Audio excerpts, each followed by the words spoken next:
और तेरी कृपा बिना न हिले एक भी अणु, लेते हैं श्वास तेरी कृपा से तनु तनु। बखान क्या करूं मैं राखों के ढेर का, चपटी भभूत में खजाना मुक्ति द्वार ओंकार बोले ओंकार। आयो शरण तिहार शंभु तार तार। ये बाबा देवादिदेव महादेव की कृपा करुणा, उनकी उदारता, उनकी दया, जो आप और हम सब मिलकर भगवान शिव की पवित्र कथा का लाभ ले रहे हैं।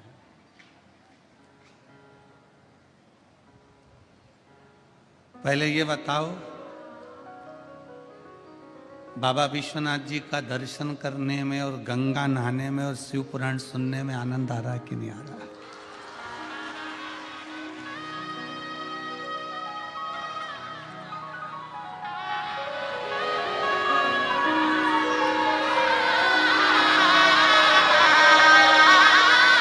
शिव कृपा। इत शिव पुराण है, उत विश्वनाथ है। इत शिव पुराण है, उत विश्वनाथ है। और बीच में गंगा बहे धीरे धीरे, बीच में गंगा बहे धीरे। ओ बाबा तेरा डमरू बजे भोले, तेरा डमरू बजे। इधर शिव महापुराण की कथा है, उधर मेरा बाबा विश्वनाथ शंभु विराजमान है।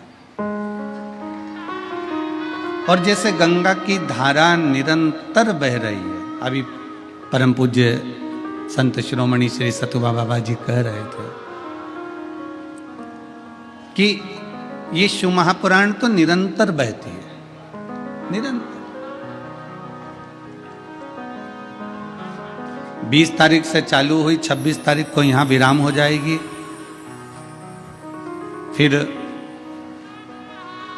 1 दिसंबर से 7 दिसंबर तक सिरपुर महाराष्ट्र में प्रारंभ हो जाएगी, जिसका समय 1 बजे से 4 बजे तक रहेगा। सिरपुर महाराष्ट्र की भूमि पर प्रारंभ हो जाएगी, वो पूर्ण होगी। फिर दिसंबर महीने में ही 16 दिसंबर से 22 दिसंबर तक अध्ययन पब्लिक स्कूल सेक्टर 4C, शताब्दी नगर, परतापुर, मेरठ, उत्तर प्रदेश में कथा प्रारंभ हो जाएगी। तो ये तो बाबा देवादिदेव महादेव की पवित्र कथा है, जिसका लाभ और आप और हम ले रहे हैं। बाबा जी कह रहे थे कि निरंतर चल रही है, आप लिए जाओ, पिए जाओ।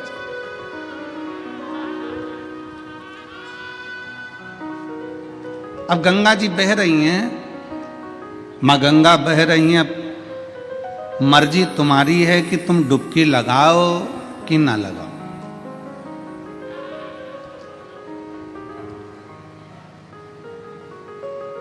कई लोग महाराज जी ऐसे भी रहते हैं कि गंगा के तट पर रहते हैं पर गंगा ही नहीं नहाते हैं।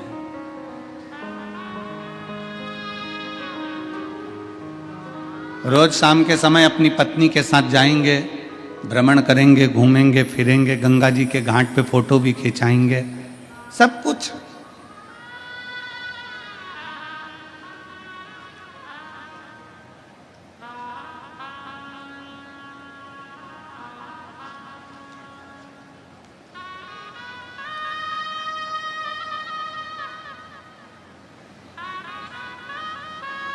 अभी कल की बात है, कल वो हम जहाँ ठहरे हैं ना, वहाँ पर वो उनके घर में कोई जीजी पूछ रही थी, गुरुजी हम मोबाइल से आपका फोटो खींचते हैं,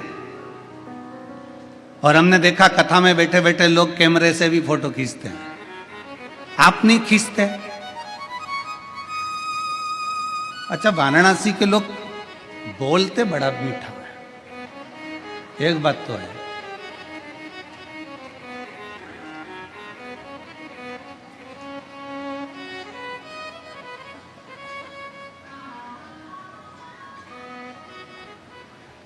उन्होंने कहा गुरुजी हम आपका फोटो खींचते हैं, कई लोग मोबाइल से खींचते हैं, कई लोग कैमरे से खींचते हैं, आप नहीं खींचते? हमने कहा हम भी खींचते हैं। तुम मोबाइल से खींचते हो, कैमरे से फोटो खींचते हो, हम शिव महापुराण के माध्यम से तुम्हें खींचते हैं।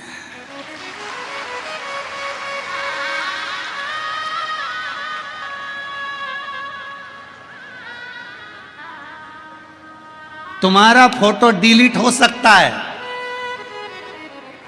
पर ये शिव पुराण की कथा में जो एक बार आकर बैठ गया और उसका दिल खींच कर आ गया, तो कभी डिलीट नहीं हो सकता। बाबा के पास ही जाता है, वो डिलीट ही नहीं होता।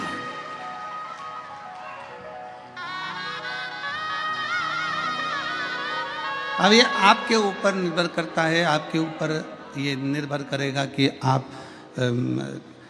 मोबाइल से खींच रहे हो, वो अपनी जगह पर है, कैमरे से खींच रहे हो, वो अपनी जगह पर है। पर मैं तो, ये मेरा बाबा, मेरा शंभू, थोड़ा आवाज़ पकड़ रहा है, खींच के बोलना पड़ रहा है। मेरा बाबा, मेरा शंभू, मेरा त्रिकालदर्शी कैलाशी की कथा स्वयं खींचती है। मेरे बाबा की कथा स्वयं खींचती है, यहाँ कोई दूसरा खींचने वाला नहीं है। बस केवल दिल से, हृदय से शिव तत्व को जो भज लेता, भगवान ओघड़दानी को जो भज लेता है, वो शंकर का हो। कोई कैसे कह दे, वो कहते हैं ना कि निंदक, नकली और नास्तिक, इन तीनों से दूरी बनाकर रखना। क्योंकि मेरे ओघड़दानी, मेरे शंकर भगवान को, मेरे देव अधिदेव महादेव को ये तीनों पसंद नहीं। देव ऋषि नारद जब काम पर विजय प्राप्त कर लेते हैं, शिव महापुराण की कथा कहती है, और काम पर विजय प्राप्त करने के बाद में देव ऋषि नारद सबसे पहले देवाधिदेव महादेव के पास जाते हैं। शंकर भगवान ने देखा कि देव ऋषि नारद आए हैं, प्रणाम किया। कोई ऋषि, कोई संत, कोई साधु, कोई गुरुजन, कोई महात्मा, कोई जोगी, कोई सन्यासी, कोई तपस्वी, कोई साधक, कोई उपासक, कोई अगर आया है तो उसका सम्मान, उसका आदर करना, ये मेरे देव अधिदेव महादेव सिखाते हैं।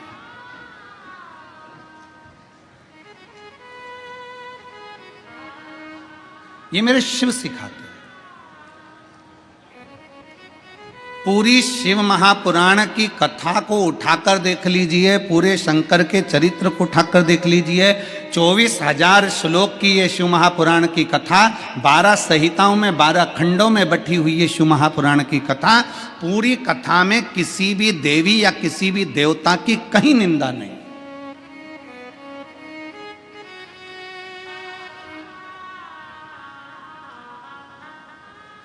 पूरी शिव महापुराण की कथा में किसी देवी देवता की निंदा नहीं है। पूरी शिव महापुराण की कथा में एक बात जरूर लिखी है कि शंकर करुणा कैसे करते हैं, शिव कृपा कैसे करते हैं, शिव दया कैसे करते हैं।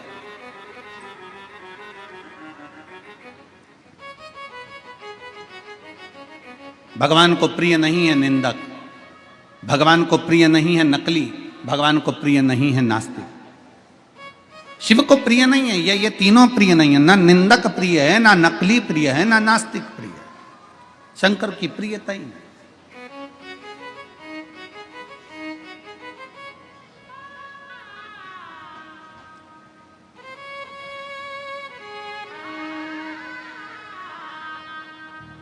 बाबा भोलेनाथ बैठे हुए थे। देव ऋषि नारद का आगमन हुआ, प्रणाम किया। नारद जी आए, प्रणाम, आदर किया, सम्मान किया, सत्कार किया। नारद जी आइए, क्या बात है। देव ऋषि नारद जी ने कहा कि भोले बाबा, हे शिव शंकर, जिस कामदेव पर आप विजय प्राप्त नहीं कर पाए उस कामदेव को मैंने जीता है, मैंने स्वयं जीता है। भगवान शंकर सिंहासन से उठे और भगवान शिव सिंहासन से उठकर अपने गले की रुद्राक्ष की माला मेरे देवाधिदेव महादेव ने निकाली और देवऋषि नारद के गले में डाल दी। देवऋषि नारद के गले में डाली।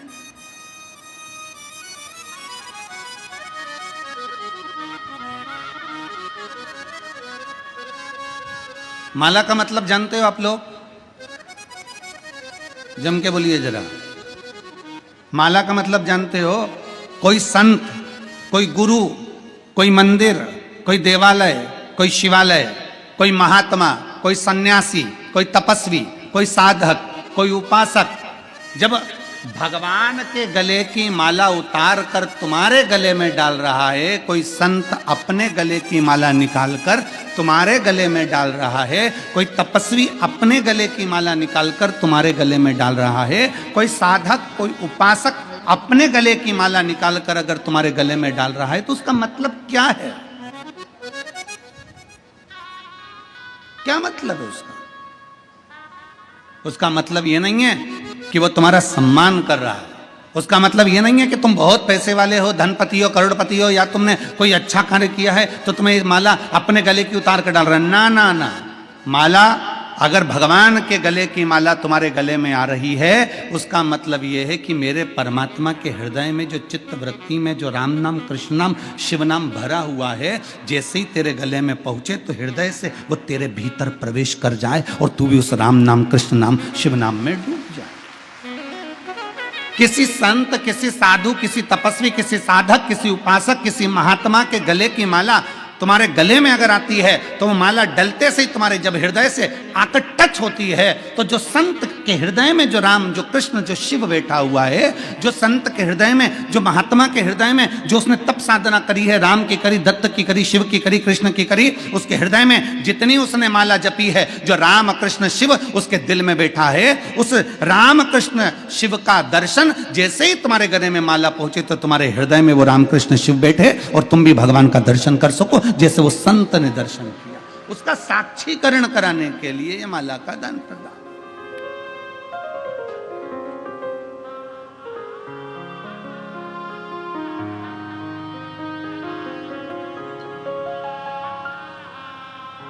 और मैंने तेरे ही भरोसे बाबा, तेरे ही भरोसे हवा बिच उड़ती जावांगी बाबा, डोर हथ तो छड़ी ना मैं कटी जावांगी।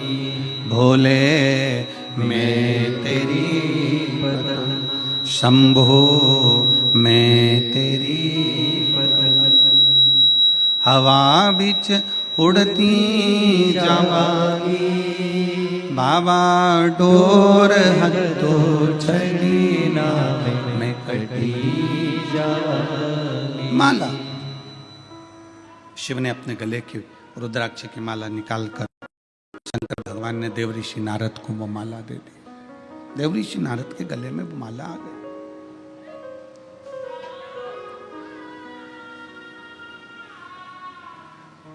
भीतर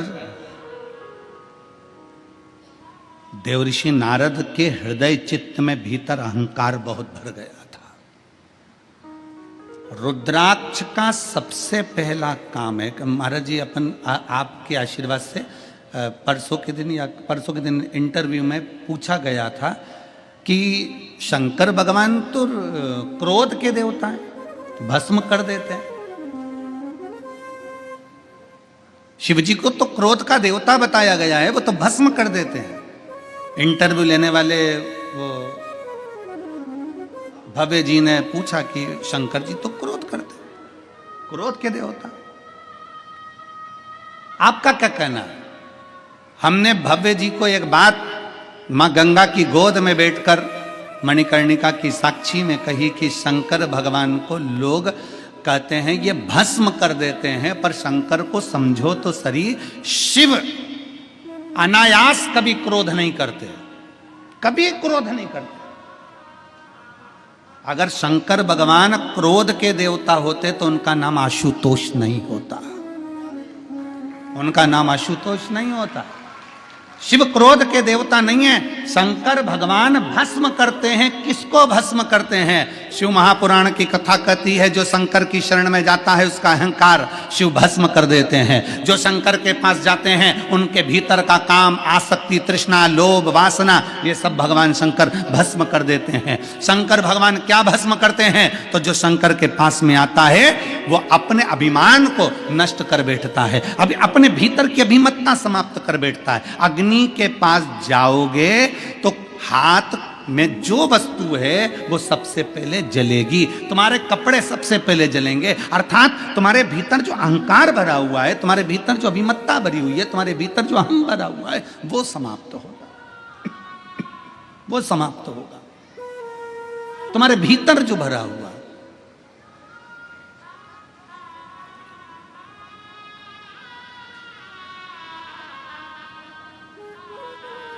तीन चीजें हैं।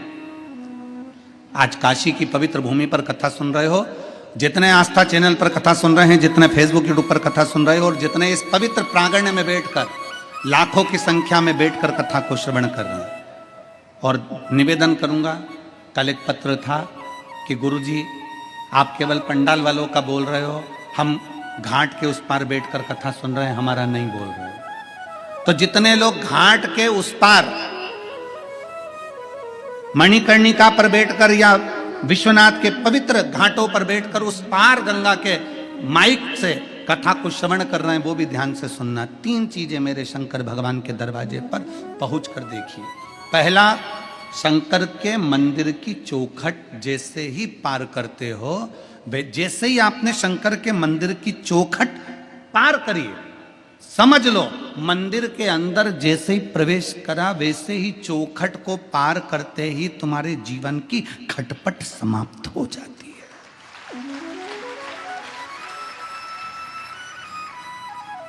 मंदिर में भगवान शंकर के देवालय में, शिवालय में जैसे ही प्रवेश करोगे, चौखट के अंदर गए और खटपट समाप्त। दूसरा, भगवान शंकर के मंदिर में पहुंचकर जब शिखर का दर्शन करते हो, शिखर,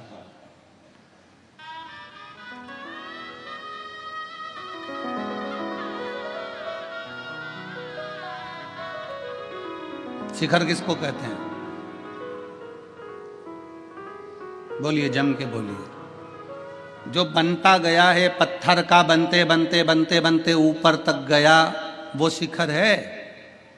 ऊपर एक मंदिर की प्राण प्रतिष्ठा जब होती है तो उस पे तांबे का, पीतल का, सोने का, चांदी का, हीरे का, जवाहरत का, जिसका भी एक कलश चढ़ता है। मंदिर की कीमत अगर 100 करोड़ रुपए है, मंदिर की कीमत, अगर मंदिर की बनवाई, उस मंदिर की पूरे पत्थर की कारीगरी या मंदिर की बनवाई 100, 200, 500 करोड़ रुपए अगर लग गई है, पूरे मंदिर की कीमत आंक लीजिए। पूरे मंदिर में अगर 50 लाख रुपए लगे हैं, 25 लाख रुपए लगे हैं, 40 लाख रुपए लगे हैं, उसके ऊपर जो शिखर चढ़ता है तांबे का, पीतल का, जो भी शिखर चढ़ाते हो, ईमानदारी से बोलना, वो 50 लाख का आता है क्या? जम के बोलो जरा।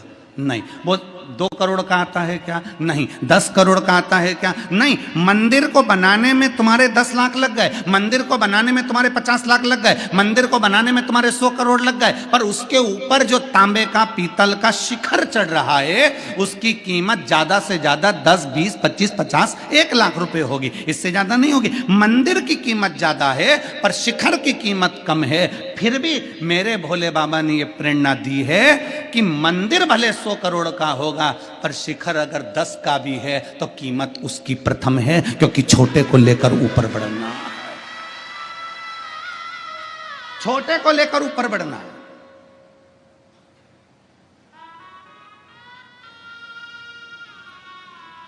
छोटे से छोटे व्यक्ति को आगे बढ़ाने का प्रयास किया जाए।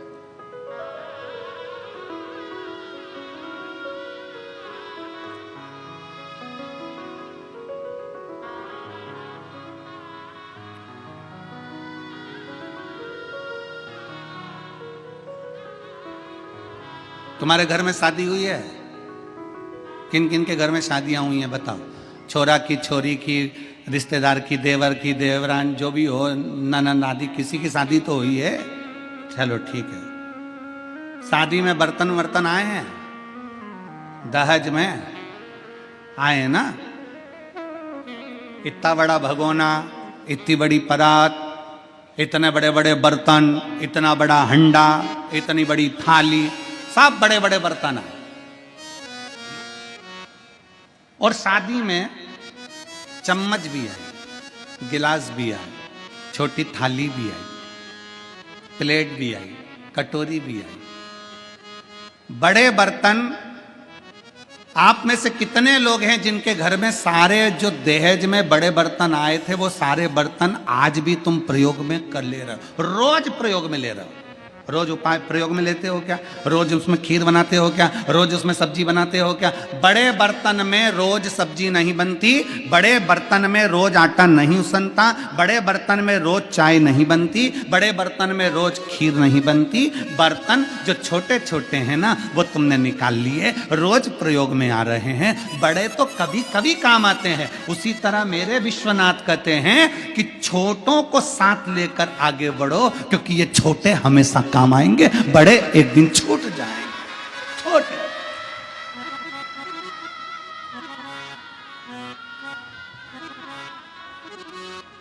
बाबा जी, मैं उत्तर प्रदेश सरकार के माननीय मुख्यमंत्री योगी जी के लिए एक शब्द कहूंगा।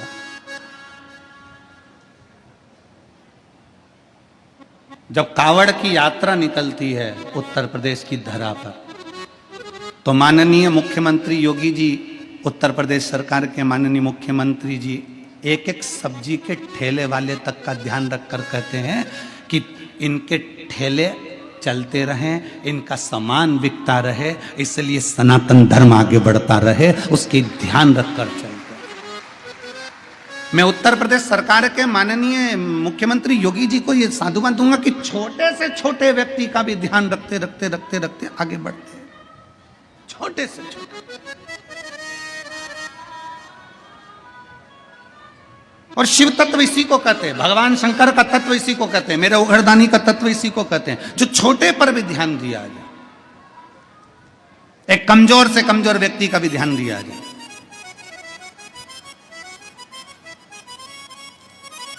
और शंभु शरणे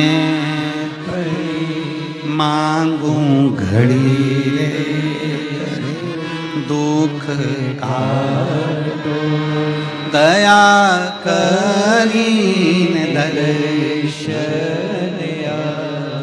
मंदिर कितने का भी हो पर शिखर छोटा सा, भगवान भोलेनाथ कहते हैं शिखर की कीमत। किसी पुराण के अंदर ये नहीं लिखा कि शिखर दर्शनम सर्व पाप नाशनम, केवल शिव महापुराण की कथा कहती है शिखर दर्शनम सर्व पाप नाशनम। शिखर का दर्शन अगर कर लिया, और उस पुराण के शब्द, शिव महापुराण के शब्दों को दुनिया के लोगों ने पकड़ा कि मंदिर नहीं जा सकते तो शिखर का दर्शन कर लीजिए, मंदिर नहीं पहुंच सकते तो शिखर का दीदार कर लीजिए, दर्शन कर लीजिए। शिखर का दर्शन हो गया तो तुम्हारे सारे पाप अपने आप नष्ट हो जाते हैं।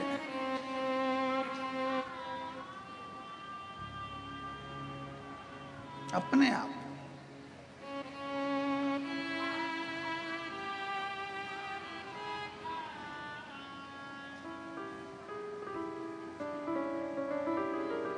कितना अंतर है देखिए जरा। आज तक किसी ने यह नहीं कहा कि ताजमहल का दर्शन करो तो तुम्हारे पाप मिट जाएंगे।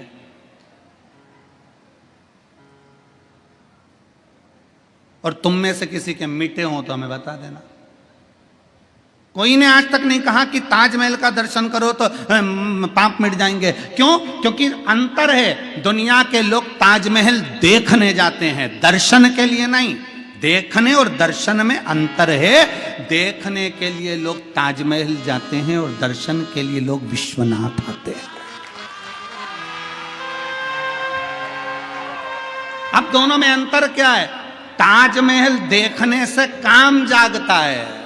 क्या काम जागता है? इतने में पत्नी बाजू में खड़ी थी, सुनो तो ऐ जी, उन्होंने उसकी पत्नी के लिए ये बनवाया, तुम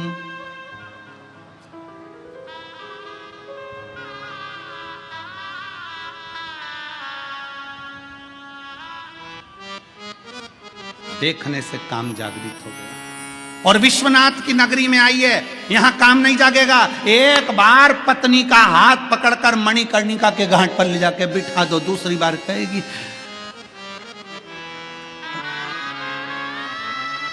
सिर पे पल्लू लेके पति के चरण छूती हुई बोलेगी, तुम्ही मेरी पूजा। दूसरी बार नहीं बोलेगी। और 3 रात्रि तक तुम्हारे चरण छू कर कहेगी। पति पूछेगा हार चाहिए? नहीं। अच्छी वाली साड़ी? क्या करूंगी, 4 व्हीलर गाड़ी पे चमकदार कपड़ों में लपेट के राम नाम सत्य बोलते बोलते आ रहा है, साड़ी का क्या करूंगी, क्या करूंगा?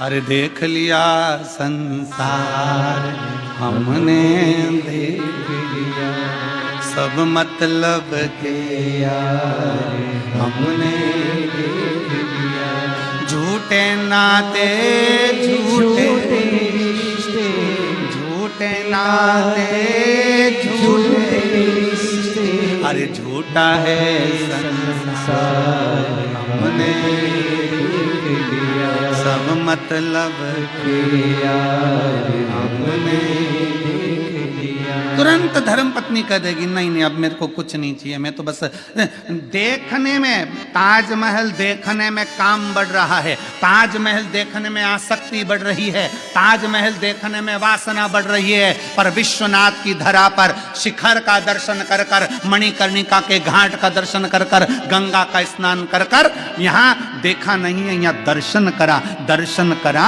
तो आसक्ति भी चली गई, काम भी चले गए, वासना भी चली गई, तृष्णा भी चली गई, लोभ भी चले गए, सब कुछ समाप्त हो गया। फिर जब घर गए तो केवल एक आत्मा थी और शिव परमात्मा था, उसके सिवाय कुछ भी नहीं, कुछ भी नहीं।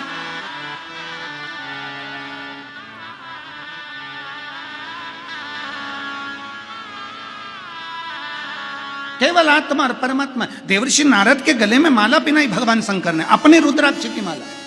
पर देवर्षि नारद के अंदर अहंकार इतना भरा हुआ था कि माला अच्छी नहीं लग रही थी।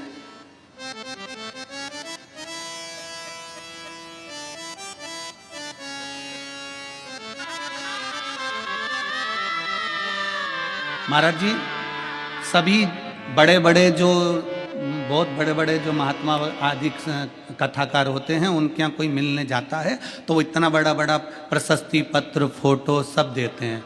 ये बैठे हुए हैं कथा में आने वाले, और यहाँ पर भी कई लोग बैठे हैं।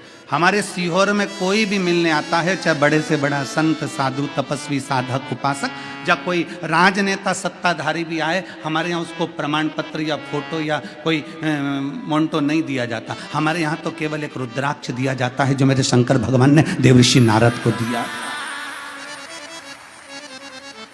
ये मोन्टो, ये फोटो तुम ले जाकर टेबल पर रख दोगे, पर वो रुद्राक्ष सीहोर का, वो कुबेरेश्वर धाम का रुद्राक्ष, जब व्यक्ति के जीवन में थोड़ी सी भी तकलीफ आएगी, वो रुद्राक्ष तांबे के लोटे में पानी भरकर डाला, शंकर को चढ़ाया और पी लिया, 3 घंटे के अंदर खड़ा होकर मानेगा ये शिव तत्व है, ये घड़ी है। और उसका प्रमाण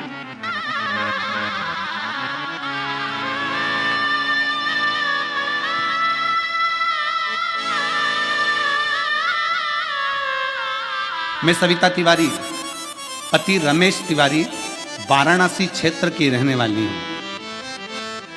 पहले दीदी आपको नमन।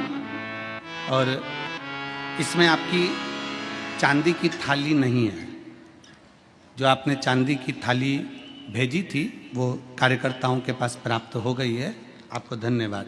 जो आपने भोग लगाने के लिए भेजी थी।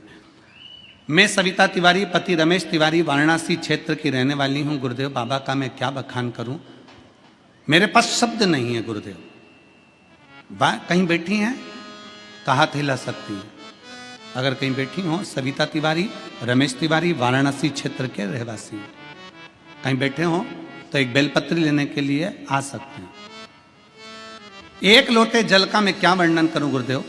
मार्च 2022 में मेरे बच्चेदानी में डॉक्टरों ने गठान बताई। आप लोग एलईडी पर, आस्था चैनल पर पत्र को पढ़ सकते हो।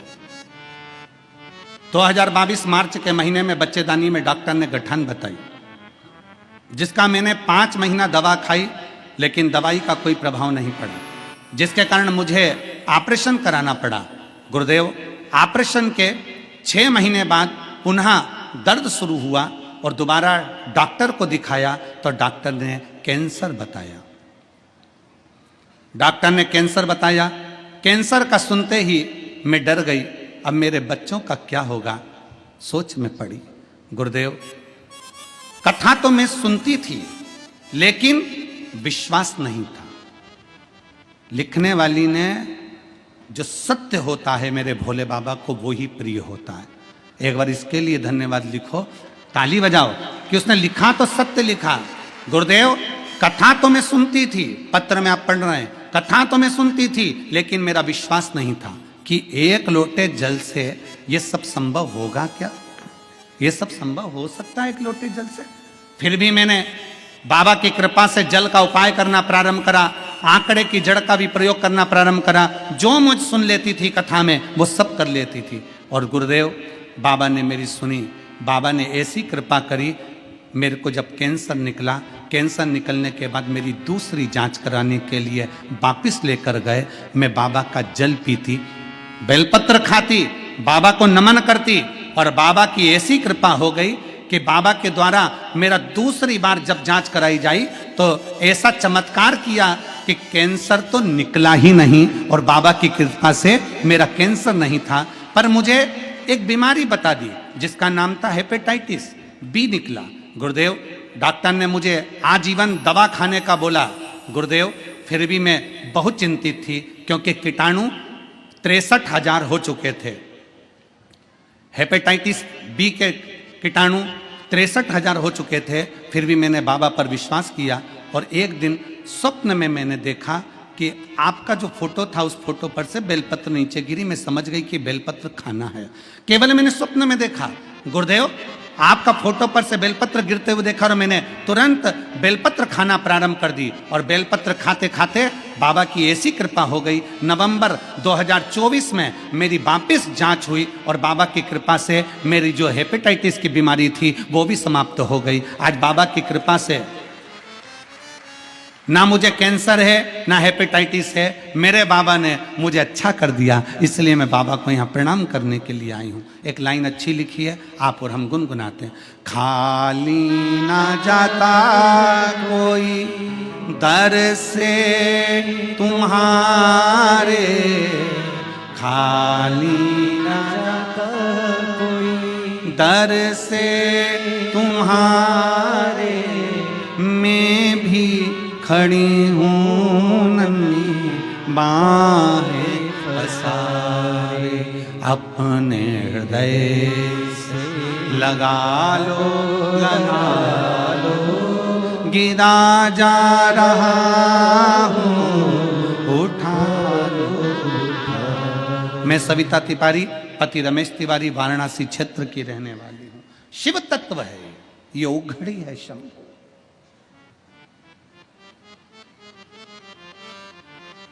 क्या दें हम, क्या प्रदान करें हम? और फिर निवेदन है, तुम अगर आस लगाकर बैठो कि सियोर वाले महाराज के पास कुछ हो, तो फिर निवेदन है, हमारे पास में केवल 2 ही चीज है, एक श्री शिवाय नमस्तुभ्यम, और दूसरा कुबेरेश्वर बाबा का रुद्राक्ष और शिव महापुराण की कथा। दिल से बाबा को एक लोटा जल, तुम जहां रहते हो, तुम सियोर आओ चाहे मत आओ, तुम कुबेरेश्वर धाम आओ चाहे मत आओ, तुम तो अपने नजदीक में जो शंकर का मंदिर है, तुम्हारे करीब में जो शिवालय है, तुम वहां एक लोटा जल लेकर जाओ और शंकर जी को दिल से एक लोटा जल चढ़ाकर श्री शिवाय नमस्तुभ्यं, श्री शिवाय नमस्तुभ्यं, एक लोटा जल समर्पित करिए, दिल से समर्पित करिए।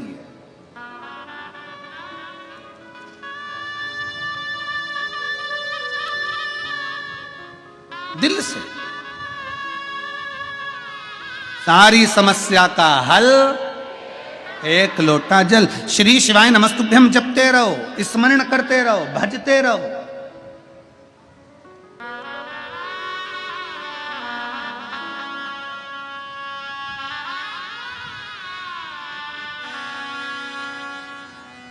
एक न्यू मार्केट में भोपाल में एक बंगाली चाट वाला है महाराज जी, बंगाली चाट वाला। न्यू मार्केट में आप जाएंगे तो बंगाली चाट वाला, उसका एक ठेला लगता है, सबके ठेले चलते हैं, उसका ठेला नहीं चलता। वो बाबा के धाम आया, कुबेरेश्वर धाम, बाबा से विनय करे क्या करूं, मुझे एक बार महाराज जी से मिलाओ, बड़ी मुश्किल से मिलना भी हुआ। हम आरती के लिए जा रहे थे, मिलना हो गया, मिलना हुआ तो कहे गुरु जी बहुत दुखी। हमने काय को दुखी, बाबा को एक लोटा जल चढ़ा, भगवान का भजन कर, श्री शिवाय नमस्तुभ्यम बोल, बस बाबा सब कर देगा।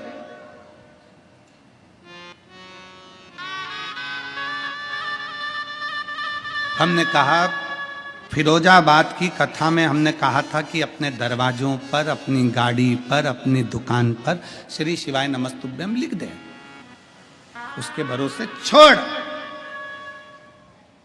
क्या करूं, लिख दे ठेले के ऊपर, बंगाली चाट अपनी जगह होगी, तू तो ठेले पर लिख दे श्री शिवाय नमस्तुभ्यम। वो लाया, एक स्टिकर चिपका दिया।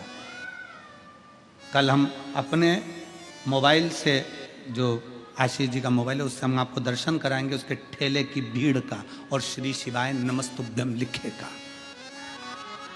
श्री शिवाय नमस्तुभ्यम में वो तत्व है जो स्वयं खींचता है। फिर निवेदन है, आप मोबाइल से फोटो खींचते हो, आप कैमरे से फोटो खींचते हो, मेरे शंकर की कथा और शंकर का नाम आपको खींच कर लाता है। उसी तरह श्री शिवाय नमस्तुभ्यम आपको ऊपर की ओर ले जाता है, उन्नति।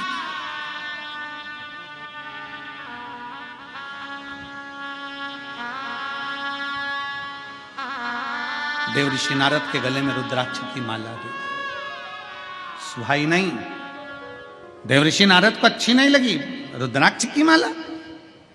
और शंकर भगवान ने कहा, सुनो देव ऋषि नारद, आपसे हाथ जोड़कर निवेदन है, जो तुमने मुझसे कहा कि मैं कामदेव को नहीं जीत पाया, ये बात तुम किसी को मत कहना। और सुनो नारद जी, जो मुझसे प्रेम करता है ना, उससे तो बिल्कुल मत कहना। जो मुझसे प्रेम करता है,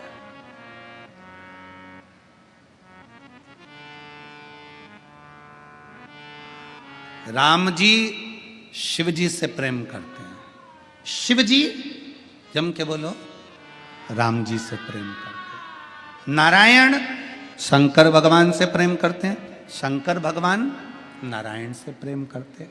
कृष्ण शिव से प्रेम करते हैं, शिव कृष्ण से प्रेम करते हैं।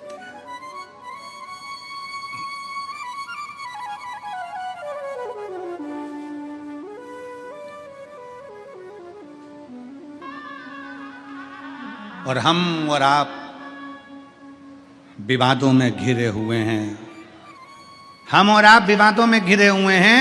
हम कहते हैं, कोई कहता है शंकर के मंदिर मत जाना, कोई कहता है शंकर जी का जड़ा हुआ जल मत पीना, कोई कहता है शंकर जी को बेलपत्र मत चढ़ाना, कोई कहता है शंकर का प्रसाद मत खाना, कोई कहता है राम जी के मंदिर मत जाना, कोई कहता है कृष्ण के मंदिर मत जाना, कोई कहता है इसके मंदिर मत जाना, उसका प्रसाद मत खाना। हम आपस में झगड़ा कर रहे हैं, पर ब्रह्मा विष्णु सदा जानत अविवेक, भोले जानत अविवेक, ओम अक्षर के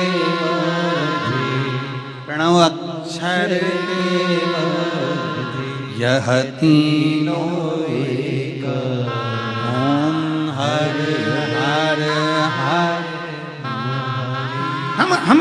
हम ये संकोच में पड़े हुए हैं। वो कहता है राम वाला, वो कहता कृष्ण वाला, वो कहता शिव वाला, पर इनमें भेद नहीं है, कोई भेद नहीं है। भगवान के राम कृष्ण शंकर मेरे नारायण में कोई भेद नहीं।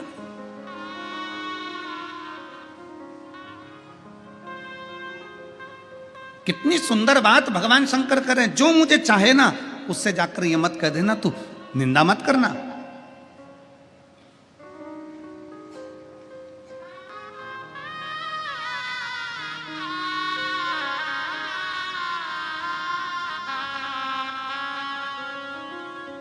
भगवान शिव की कथा कहती है कि शंकर को निंदक प्रिय नहीं है, प्रिय नहीं है।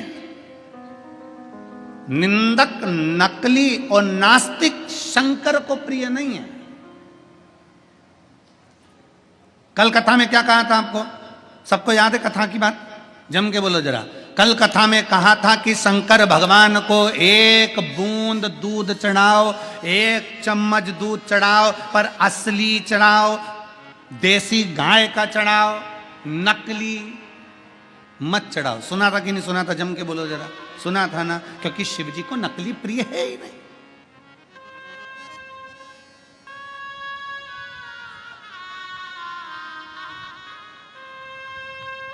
शिव की प्रियता नकलीपन में नहीं, शंकर को असली असली बहुत कठिन है। असलता का जीवन जीना बहुत कठिन है।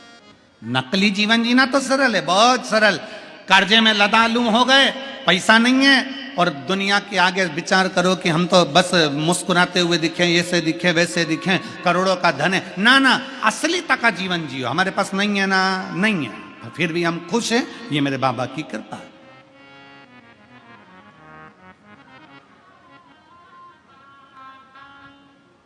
नकली तक का जीवन नहीं जीना।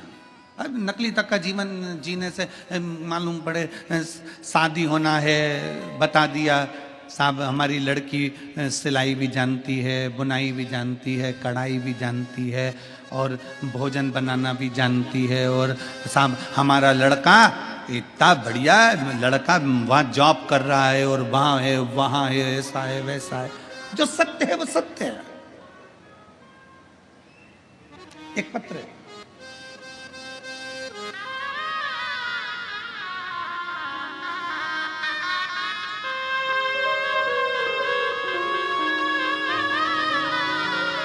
उर्मिला सोनार, नेपाल की रहने वाली हूं। बाबा की कथा सुनने के लिए यहां विश्वनाथ की धरा पर आई हूं। कहीं बैठी हो तो हाथ हिला सकती है। उर्मिला सोनार, नेपाल की रहने वाली हूं, बाबा की कथा के लिए यहाँ आई हूं। गुरुदेव कहीं बैठी हो तो हाथ हिला सकती हैं, और एक बेलपत्र लेने के लिए आ सकती हैं। अगर कहीं बैठी हो तो हाथ हिलाएं। आई हैं क्या? हाथ हिला तो एक बार। हाँ दिख गई हो माँ, हाथ हिलाओ वापिस, वापिस हाथ हिलाओ। दिख गई हो, दिख गई हो। आ जाइए, एक बेलपत्र ले जाइएगा, आ जाओ। मैं उर्मिला सोनार नेपाल की रहने वाली हूँ। बाबा का मैं वर्णन क्या करूँ गुरुदेव। मेरे 3 लड़के हैं, तीनों घर पे बेरोजगार बैठे हैं, बाहर जाने के लिए भटक रहे हैं। उनके पास में इतना, हमारे पास पैसा भी नहीं कि मेरे लड़कों को मैं कहीं जॉब लगवा दूं, नौकरी लगवा दूं। हमारे पास रुपया नहीं है। गुरुदेव कहाँ भेजूं इन तीनों बच्चों को? तीनों के तीनों लड़के बेरोजगार हैं। गुरुदेव दिन भर हमारे घर के चाट बेचते हैं, रात को खाने के लिए थोड़ा सा पैसा आता है ना, तो 3 बच्चे और हम सब मिलकर उसको पाते हैं। कैसे अपने जीवन को जिए गुरुदेव, समझ में नहीं आता। एक दिन पूरा परिवार भोजन कर रहा था, और भोजन करते करते अपने आप को कोस रहे थे, और कोसते कोसते आपकी कथा सुनने को मिल गई। बस कथा सुनी तीनों बेटों ने, और हमने नियम ले लिया कि शंकर के मंदिर में झाड़ू लगाएंगे, पोछा लगाएंगे, 1 लोटा जल चढ़ाएंगे। बेटों ने भी संकल्प ले लिया कि ये सियोर वाला महाराज कह रहा है ना, इतनी शर्त के साथ कि सारी समस्या का हल एक लोटा जल है, तो अब हमें भी देखना है कि एक लोटे जल में क्या होता है। गुरुदेव बाबा की ऐसी कृपा हुई, फिर आपकी कथा चलते चलते एक दिन सुनने को मिला कि नेपाल के वीरगंज में आपकी कथा हो रही है, और आपने कहा था कि पंडाल में बैठकर, कथा के पंडाल में बैठकर जो मांगते हो श्री शिवाय नमस्तुभ्यम कहकर वो मिलता जरूर है। मैं अपने तीनों लड़कों को लेकर वीरगंज नेपाल की कथा में पहुंच गई। वहां बैठकर पंडाल में कथा सुनी, खूब झाड़ू करा, कचरा उठाकर फेंकने लगी, सेवा करने लगी। और बाबा की क्या कृपा होती है गुरुदेव, मेरे बेटे ने एक इंटरव्यू पहले दे रखा था, उस इंटरव्यू का कॉल आ गया और मेरे बड़े बेटे की नौकरी विदेश में लग गई। आज बाबा की कृपा से लाखों का पैकेज हो गया। गुरुदेव एक बेटे की नौकरी लग गई, लाखों का पैकेज हो गया, दूसरे की तैयारी चालू हो गई, क्योंकि अब थोड़ी सहायता मेरे बाबा ने देना प्रारंभ कर दी। हमें नहीं मालूम था गुरुदेव, क्या कुबेर भंडारी ऐसे भंडार भरते हैं। आंखों से आंसू निकलता था गुरुदेव, आज खुशी के आंसू हैं। हम बाबा को प्रणाम करने के लिए यहां पहुंचे हैं, और तेरी कृपा बिना एक भी लेते हैं श्वास, तेरी कृपा से शिव कैसे कृपा करता है। दुनिया के लोग कहते हैं क्या कथा के पंडाल में बैठकर श्री शिवाय नमस्तुभ्यम कहकर मन से मांगा जाए व्यासपीठ के सामने, तो क्या बाबा देता है? क्यों नहीं देता? फिर निवेदन करूंगा, इस पूरे प्रांगण में, पंडाल के अंदर, पंडाल के बाहर लाखों की संख्या में आप लोग बैठे हो, लाखों की संख्या में। दिल से बाबा से कहना, दिल से सुनेगा। 3 महीने में मेरा बाबा तुम्हारी भी झोली भरेगा, वो देगा। दिल से कहा,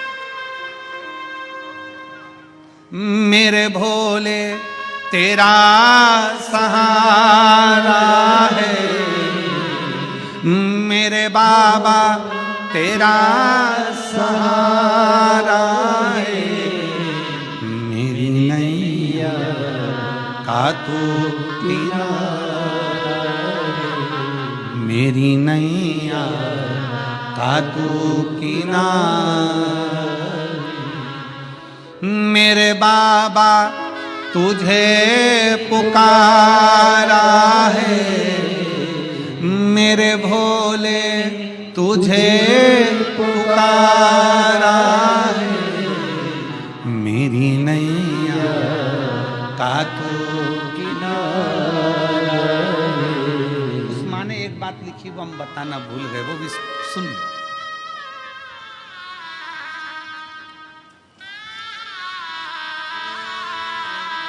गुरुदेव विदेश में जाने के लिए, टिकट के लिए लाखों रुपए चाहिए रहते हैं। कहां से आते हैं? बेटे ने कहा, मां 4 से 5 लाख रुपए लगेंगे। पैसे कहां से आएंगे? कॉल लेटर तो आ गया, पैसे कहां से आएंगे जाने के लिए? मां लिखती है, तो पासपोर्ट बनवा, व्यवस्था बाबा करेगा। गुरुदेव जिस दिन पासपोर्ट बनवाया और शंकर के मंदिर में जाकर हम तीनों बेटे और मां ने जब बाबा के चरणों की झाड़ू लगाई है ना, जल लाकर घर के दरवाजे पर छीटा है ना, वहीं विदेश से कॉल आया कि तुम्हारे टिकट के लिए पैसा तुम्हारे खाते में डलवा दिया गया।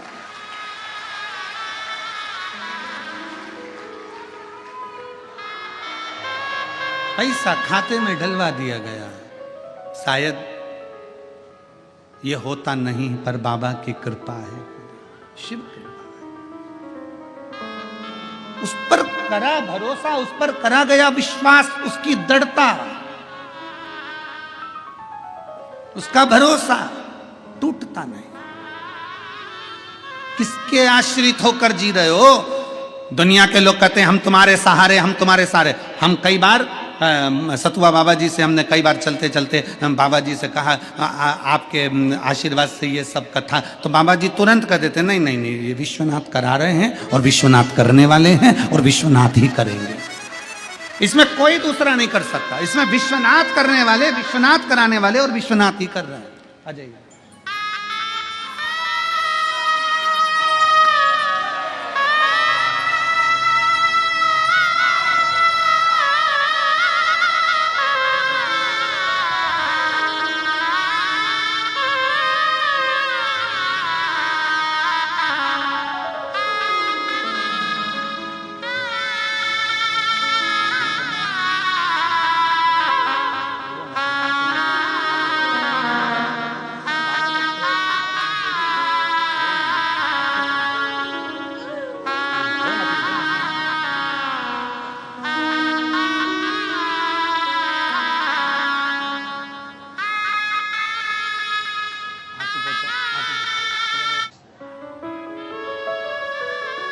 उसकी रिश्तेदारी है आपसे। हमसे लोग कहते हैं एक लोटा जल में क्या है। हम कहते हैं जब जल चढ़ाते हो ना, सुदामा जी भगवान कृष्ण के पास में गए थे तो सुदामा जी तंदूल लेकर गए थे। भगवान तंदूल फाँकते समय पोटली को देख रहे थे जो सुशीला सुदामा की पत्नी की साड़ी का पल्लू था। भगवान भी तुम्हारे हाथ से जब जल चढ़ा हुआ देखता है तो तुम्हारे घर के लोटे की दशा देख लेता है कि इसको चाहिए क्या क्या चाहिए।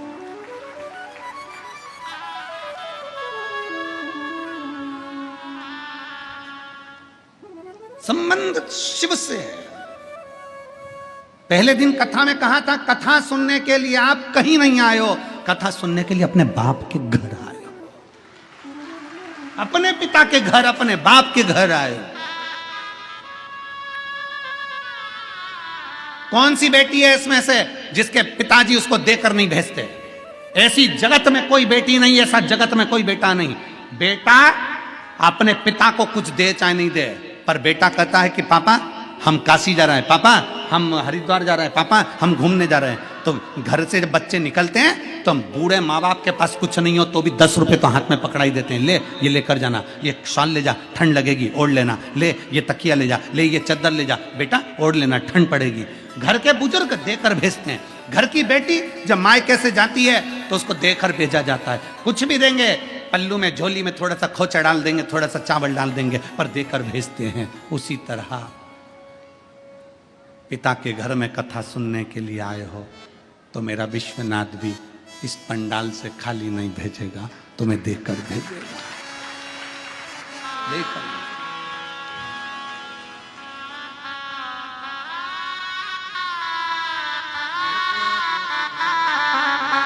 आप उसके संबंध बनाइए, आप उससे रिश्ता जोड़िए।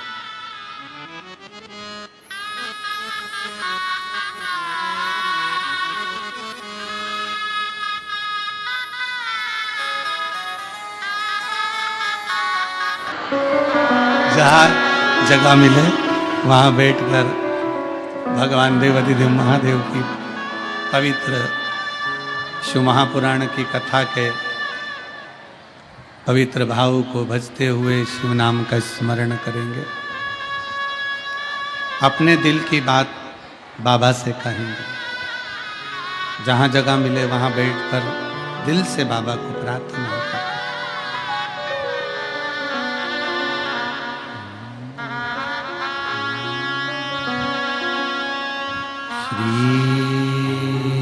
शिवाय नमस्तु, श्री शिवाय नमस्तु, श्री शिवाय नमस्तु, श्री शिवाय नमस्तु, श्री शिवाय नमस्तु। भोला सब दुख काटो ओ भोला सब दुख काटो। शिव शंकर जपो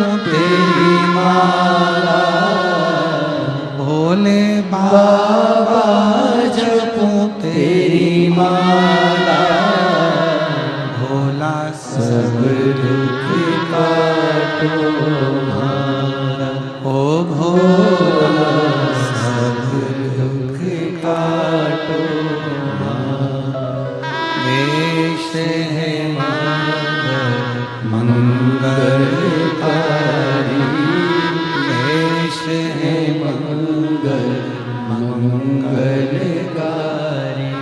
शमशान वासी हमारा, शमशान वासी। अहंकार व्यक्ति को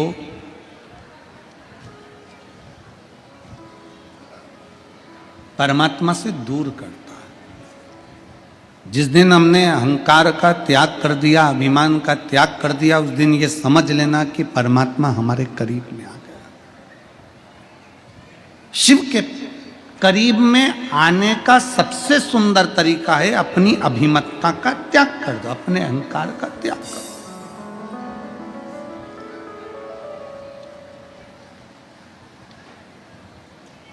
शिव के मंदिर जाते हो रोज, तो शंकर के मंदिर में रोज जाते हो, तो रोज बाबा से प्रार्थना करना, बाबा इस शरीर के अंदर, इस चित्त के अंदर कभी अहंकार मत आना, और आना भी नहीं चाहिए।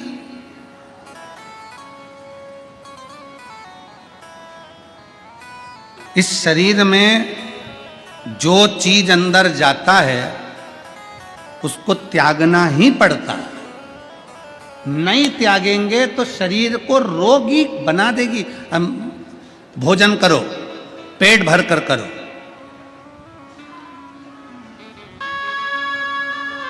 खूब पेट भर कर खा लो, खूब पेट भर करो। 2-4 दिन, 5 दिन, 2 दिन तुम पेट में ही रहने दो, जाओ मत। नहीं, मैं त्याग ही नहीं करूंगी, मैंने तो खाया, त्याग नहीं कर। जो खाया है उसका त्याग करना पड़ेगा। त्याग नहीं करोगे तो बीमार पड़ोगे। बोलो सही है कि गलत है? पानी पी लिया, दूध पी लिया, चाय पी ली, कोल्ड ड्रिंक पी लिया, कोई सामग्री तुमने दूध आदि पी लिया, जल पी लिया, पानी पी लिया, पानी तुम पेट भर कर पी लो और उसको अपने पेट में रख लो। बाद में तुम त्याग मत करो 1-2 दिन तक। बोलो बीमार पड़ोगे कि नहीं पड़ोगे? जम के बोलो जरा, पड़ोगे ना। भोजन किया उसका त्याग करना पड़ेगा, जो भीतर गया है उसको त्यागना पड़ेगा। पानी पिया उसको भी त्यागना पड़ेगा। इस शरीर में रख नहीं सकते। जब भोजन अंदर गया है, भोजन का त्याग किया है, पानी अंदर गया तो पानी का त्याग किया है। त्याग नहीं करोगे तो बीमारी हो जाएगी। उसी तरह अगर अभिमान अंदर गया है तो उसका भी त्याग करो, नहीं तो ये मन को बीमार कर देगा। ये मन को बीमार,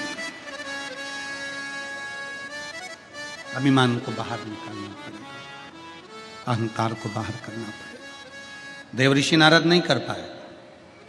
देवऋषि नारद के अंदर अभिमत्ता जागृत रही। देवऋषि नारद के अंदर अभिमत्ता थी। उन्होंने, भगवान शंकर ने कहा कि तुम जो मुझे चाहते हैं तुम उनसे मत कह देना, इस निंदा को मत कर देना, तुम ये मत कह देना कि शंकर भगवान कामदेव को जीत नहीं पाए और मैंने जीता है। और भगवान ने मार्गदर्शन दे दिया था कि तुम कहना मती, क्योंकि भगवान जानते थे कि ये देवऋषि नारद भगवान नारायण के पास जाकर कहेगा और नारायण मुझे बहुत प्रेम करते हैं, उनसे ये निंदा सुनते नहीं बनेगी और वो रुष्ट हो सकते हैं। ये निंदा उनसे सुनते नहीं बनेगी। देवऋषि नारद बाहर निकले, रुद्राक्ष की गले से माला निकाली, गले में से रुद्राक्ष की माला निकाली और देवऋषि नारद ने उठाकर जमीन पर उस रुद्राक्ष की माला को पटक दिया। जमीन पर। अगर देवऋषि नारद को यह मालूम पड़ता कि ये माला कोई साधारण नहीं है, ये भगवान भोलेनाथ ने अपने गले से निकाल कर नारद तेरे गले में पहनाई है, ये कोई साधारण नहीं है, कोई संत, कोई साधु, कोई गुरुजन, कोई तपस्वी जन, कोई साधक, कोई उपासक अपने गले की माला अगर आपको दे रहा है तो ये माला साधारण नहीं है। उसने दिए, उसको हृदय से लगाओ, मस्तक से लगाओ, फिर विसर्जन करिए उसको। आप फेंकिए नहीं उसको, चित्त के हृदय लाओ।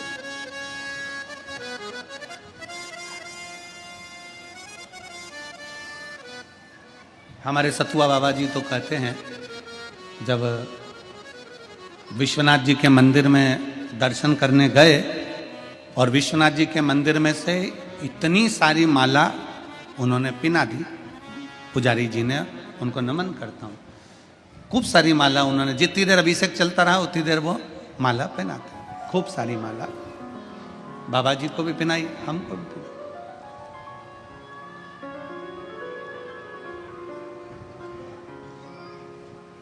सतुआ बाबा जी बोले, आज माला के रूप में ऐसा लग रहा है जैसे विश्वनाथ गले लग रहे हैं और अपने दिल से अपने दिल की बात कर रहे हैं। ये संत का स्वभाव होता है, ये संत का एक भाव होता है कि माला में भी शिव तत्व की प्राप्ति को जाने, एक एक चीज में शंकर को पहचाने।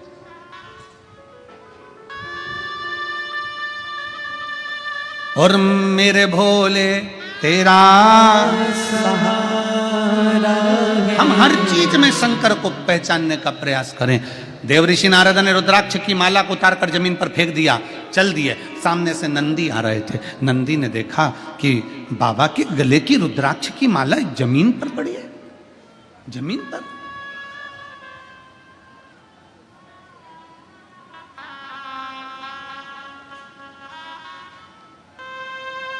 एक निवेदन आप सबसे, विश्वनाथ जी का दर्शन करने के लिए जाओ, सबकी डलिया में फूल बेलपत्री रहती है, बोलो रहती कि नहीं रहती है? कईयों की डलिया में से बेलपत्र जमीन पर गिर जाती है, पर एक निवेदन है, करवद्ध विश्वनाथ जी के मंदिर में अगर जमीन पर बेलपत्र पड़ी है ना, आपने उसको उठाकर झोली में रख लो, भले उसका कोई प्रयोग ना करो, पर उसको ले जाकर बाद में विसर्जन कर दो, पर वो बेलपत्र किसी के पांव में मत आने दो, उतने में भी मेरा बाबा तुम पर कृपा कर दे, उतने में भी मेरा बाबा तुम पर कृपा कर देगा। वो बेलपत्री जो पांव में आ रही है, जो बेलपत्री जमीन पर पड़ी हुई है, हिलने में, जाने में, धक्का में, मुक्की में, दौड़ने में, हो सकता है लाइन में लगने में, पॉलिथीन से, डलिया में से बेलपत्र जमीन पर गिर जाए, क्योंकि ये बेलपत्र साधारण नहीं होती, ये बेलपत्र मेरे शंकर का एक स्वरूप है, मेरी पार्वती का एक स्वरूप है। इस बेलपत्र को उठा लो, बाद में भले विसर्जन कर दो, शर्म मत करो कि लोग क्या कहेंगे बेलपत्र उठा रहा है, लोग क्या कहेंगे बेलपत्र उठा रहा है। अरे भैया, जब किसी का पड़ा हुआ मोबाइल 80,000 का मिल जाता है तो तुरंत उठा लेते हो, किसी की पड़ी हुई चेन मिल जाती है तुरंत उठा लेते हो। तो ये मोबाइल 80,000 का होगा, चेन 1 लाख की होगी, पर जो बेलपत्र जमीन पर पड़ी है तुमने अगर उठाकर अपने पल्लू में रख ली है और बाद में उसका अगर विसर्जन कर दिया है तो तुम्हारी झोली करोड़ों में जरूर भराएगी, ये निश्चित था। एक बेलपत्र जमीन पर ना गिरे, उसका स्मरण रहे, पड़ी है उठा लो, बाद में देखें, बाद में विसर्जन कर देंगे। थोड़ा अपने को सुधरना पड़ेगा, हम सुधरेंगे, जम के बोलो जरा, युग सुधरेगा, हम बदलेंगे। गायत्री परिवार वाले बोलते हैं ना, हम बदलेंगे युग बदलेगा, हम बदलेंगे युग बदलेगा। कब बदलोगे? जम के बोलो, आज से। मंदिर जाओगे दर्शन करने के लिए, बेलपत्री जमीन पे पड़ी है, अपने पल्लू साथ में उसमें रखते जाओ, बाद में आओ विसर्जन कर दो, कोई बात।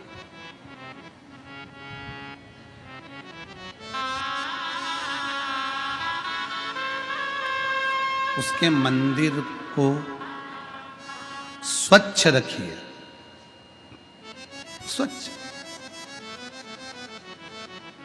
उसके मंदिर को स्वच्छ रखो, वो तुम्हारी जिंदगी को स्वच्छ कर देगा, तुम्हें कभी भटकने नहीं देगा, कभी नहीं। स्वच्छ रखिए। देवऋषि नारद ने रुद्राक्ष की माला को फेंक दिया, नंदी ने उठा ली, नंदी लेकर भगवान शंकर जी के पास पहुंच गए। हर हर महादेव। जैसे ही नंदी पहुंचे, भगवान शिव जी ने पूछा, नंदी बड़े क्रोध में आए हो, बड़े गुस्से में आए हो, बड़े क्रोध।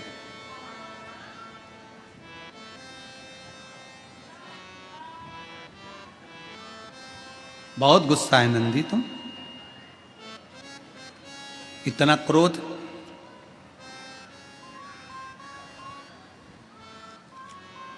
इतना क्रोध, ये ठीक।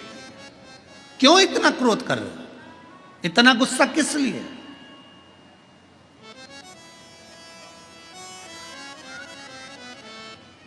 अच्छा, क्रोध जो होता है ना, सबसे ज्यादा अकल किसमें होती है? बोलो जल्दी बोलो, उत्तर दो। सबसे ज्यादा अकल किसमें होती है? सबसे ज्यादा अकल क्रोध में होती है। किसमें होती है? क्रोध में। क्यों? क्रोध हमेशा कमजोर व्यक्ति पर आता है, कभी बोल्ड पर नहीं आता है। किसी दमदार व्यक्ति पर कभी क्रोध नहीं आएगा। क्रोध हमेशा कमजोर पर आएगा, जो तुम्हारी सुन लेगा। इसलिए क्रोध में अकल बहुत होती है। वो भिड़ता ही नहीं कभी बलवान से। तुम खुद देख लो, तुम्हारे घर में तुम देखो, पति को अगर क्रोध आता है, बहुत तेज क्रोध आ गया, तो वो बच्चों को कूट देता है, सबको अपशब्द कह देता है, मम्मी पर भी चिल्ला चोट कर देता है, पापा पर भी चिल्ला चोट कर देता है, पर चंद्र घंटा पे मान लो वो खड़ी है ना, वो बाजू में तुम्हारी पत्नी, और तुम्हें गुस्सा आ रहा है, तुम बोल के बताओ, तुम एक सुनाओगे वो चार। वो तुरंत उसको रोज आदत में, रोज जगदीश भगवान की आरती करती है, तेरा तुझको, उसको ये आदत में कि तुमने मुझे कहा और मैंने तुम्हें सुनाई, तुम दो वो चार। वो बोले ही नहीं उससे, वो सबको कूट दे, मार दे, चिल्ला चोट कर दे, सब कुछ कर दे, पर वो उस पर ना। क्रोध में अक्ल।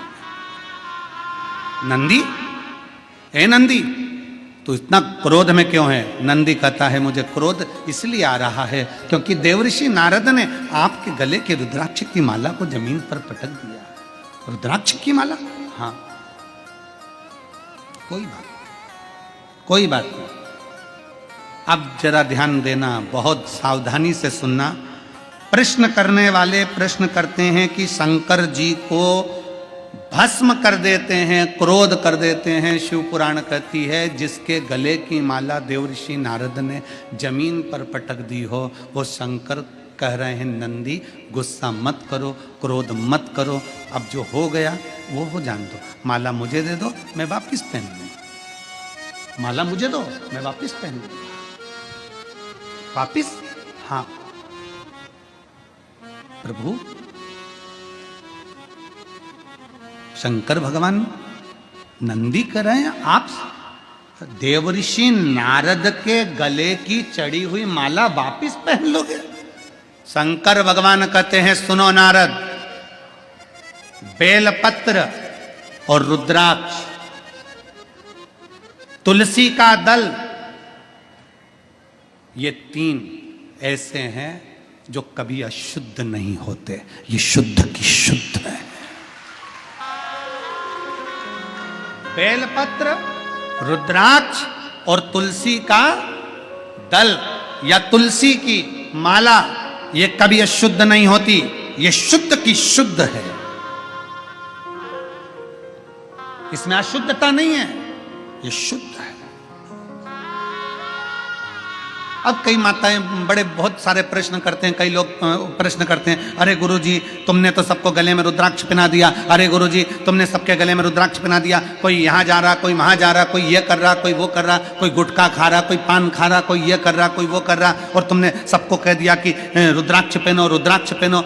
उसका दोष नहीं लगेगा। शिव महापुराण की कथा कहती है, अगर तुम्हारे गले में रुद्राक्ष है, तुम हॉस्पिटल में जा रहे हो, चाहे दुनिया में कहीं पर भी जा रहे हो, रुद्राक्ष शुद्ध का शुद्ध रहता है। रुद्राक्ष कभी अशुद्ध नहीं होता। रुद्राक्ष कभी अशुद्ध नहीं होता, उसकी शुद्धता बरकरार रहती है। बेलपत्री जमीन पर गिर गई है, उठा ली, धो ली, चढ़ा दी, शिव स्वीकार करेंगे। तुलसी का दल गिर गया है, उठाया, धोया, चढ़ाया भगवान स्वीकार करेंगे। इसमें अशुद्धता का भाव नहीं, अशुद्धता का भाव।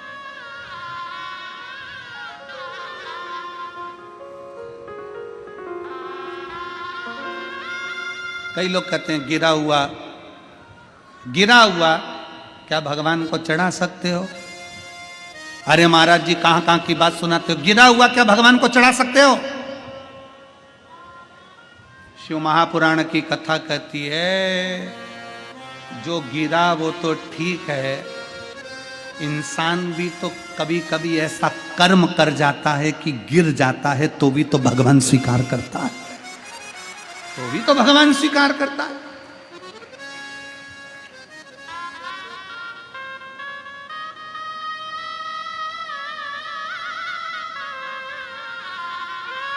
हम जैसे हैं शिव वैसा हमें स्वीकार करता है, होता है, सबको स्वीकार करिए।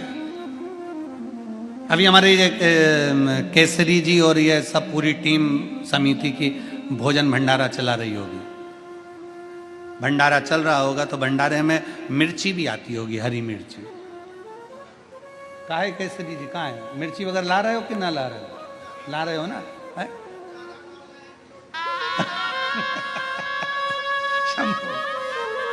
तो ये हरी मिर्ची वगैरह सब आ रही हो गया। अब ईमानदारी से बोलना, मेरी जीजियां भी बैठी हैं, 5 किलो हरी मिर्ची लेकर आते हो, उसमें से 4, 5, 10 हरी मिर्ची बेकार निकलती है कि नहीं निकलती? बोलो जम के बोलो जरा, निकल। 25 किलो आलू लेकर आए, उसमें 2-5 आलू बेकार निकलते हैं कि नहीं निकलते? बोलो बोलो जम के बोलो जरा, निकलते, ठीक है। बैंक से नोट की गड्डी लेकर आए, उसमें 1-2 नोट बेकार फटेले निकलते हैं कि नहीं निकलते? नोट की गड्डी में 2 नोट फटे निकल जाते हैं। आलू 25 किलो में 5-4 आलू बेकार निकल जाते हैं, सड़े निकल जाते हैं।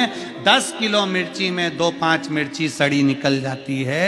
2-4 किलो टमाटर में 1-2 टमाटर सड़े निकल जाते हैं। तो ईमानदारी से बोलो, तुम वो स्वीकार करते हो कि नहीं करते कि हम आ गए, ठीक है, गड्डी आ गई, ठीक है, अब आ गए ना, स्वीकार करा ना तुमने। उसी तरह शिव महापुराण की कथा कहती है 25 किलो आलू में से 5 आलू सड़े निकल गए, उसको तुमने स्वीकार करा। 10 किलो टमाटर में से 2 टमाटर बेकार निकल गए, तुमने उसको स्वीकार करा। 10 किलो मिर्ची में से 4-5 मिर्ची बेकार निकल गई, तुमने उसको स्वीकार करा। नोट की गड्डी में फटे नोट आ गए, तुमने उसको स्वीकार करा। तो हमारे घर में भी 2-4 लोग ऐसे रहेंगे जो भगवान को नहीं मानेंगे, भजन नहीं करेंगे, अपशब्द कहेंगे, ताने देंगे, तुम उनको भी स्वीकार करो। ये शिव पुराण का। अगर सब्जी अच्छी बनाना है, परिवार को अच्छा बनाना है, तो 1-2 टमाटर या 1-2 हरी मिर्ची या 1-2 आलू को मत देखो। घर को अच्छा बनाना है तो इनको मत देखो जो दिन रात निंदा में लगे हैं, उनको किनारे में पटक दो। जो अच्छे अच्छे हैं वो अच्छे से बघारो, खाओ, आनंद में रहो, अपनी जिंदगी मस्त जियो। कई लोग ऐसे होते हैं, अभी कथा हो रही है काशी में, 2-4 टमाटर यहाँ भी गड़बड़ हो सकते हैं, ऐसा नहीं है। 1-2 आलू यहां पर भी गड़बड़ निकल सकते हैं, उसमें कोई दिक्कत नहीं, हो जाता है कभी कभी। टमाटर है, आलू है, ढेरों के भेड़ में थोड़ा बहुत कमजोर निकल सकता, हो जाता।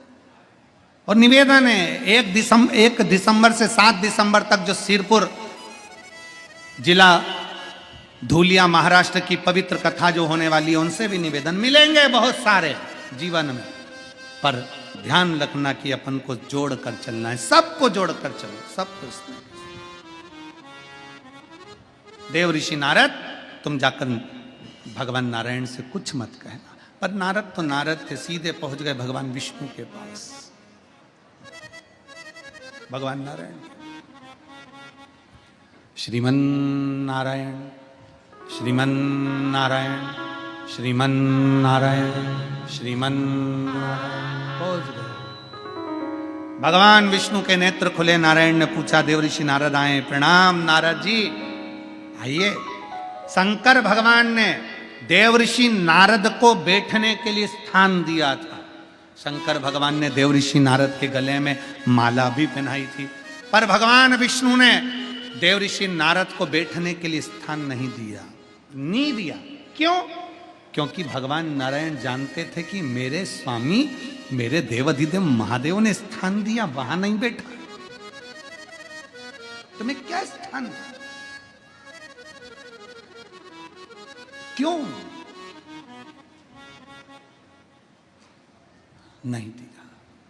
देवऋषि नारद को भगवान नारायण ने गले में माला नहीं पहनाई। देवऋषि नारद ने आते से कहा, सुनो भोले बाबा नारायण। भगवान विष्णु से कहा, प्रभु जिस कामदेव को भगवान शंकर नहीं जीत पाए, उस कामदेव को नारद ने जीता है। जैसे ही सुना, भगवान नारायण की आंख से आंसू बहने लगा, मेरे नारायण रोने लगे। क्यों? क्योंकि नारद, शास्त्र कहता है कि निंदा करने वाला भी पापी होता है और निंदा सुनने वाला भी। जम के बोलो जरा, ना ना ना ना, गलत बात बोल रहे हो तुम लोग।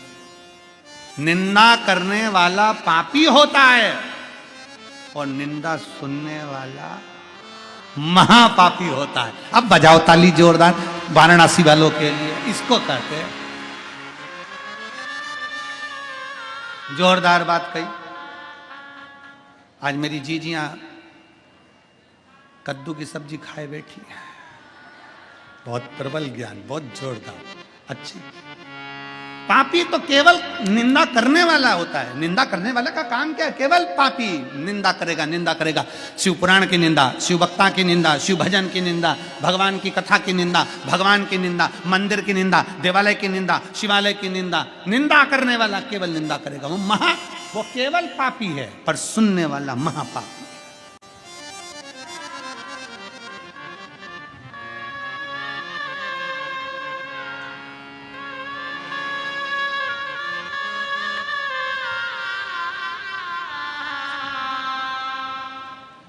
अयोध्या में राम जी बैठे थे, तुमको खुशी हुई कि नहीं हुई? अरे जम के तो बोलो जरा,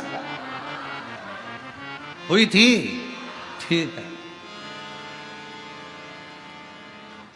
सारे महात्माओं ने, सारे देश ने अपने अपने गांव में, अपने अपने नगर में, अपने अपने मोहल्ले में खूब सजाया, दिया लगाया, खूब बाबा का प्रवेश कराया। राम जी अवध में बैठे। ध्यान देना जरा, किस चीज की खुशी? अवध में राम बैठे, अयोध्या में राम बैठे, पर मेरे भारत की भूमि का गौरव यह था कि जिस समय राम जी अवध में आए थे, उस समय केवल राम अवध में ही उत्सव मना था, पर अभी जब मेरे राम अवध में आए तो पूरा भारत और विदेश में भी उत्सव मन रहा था। मतलब दिल में राम बैठ गया, दिल के अंदर राम बैठ गए थे, हृदय चित्त में राम बैठ गए थे। इसलिए तो हम दिए जला रहे थे, हमारे भीतर राम उतर गए थे, इसलिए हम आतिशबाजी छोड़ रहे थे। हमारे भीतर राम उतर गए थे, इसलिए हमने द्वार सजाए थे। हमारे भीतर राम उतर गए थे, इसलिए हमने रंगोली बनाई थी। हमारे भीतर राम उतर गए थे, इसलिए हमने पकवान बनाए थे, मिठाइयां बनाई, खूब लड्डू बटवाए, क्योंकि हमारे भीतर राम उतर गए थे। तो राम केवल अवध में नहीं, राम तुम्हारे दिल रूपी अवध में भी बैठ चुका है।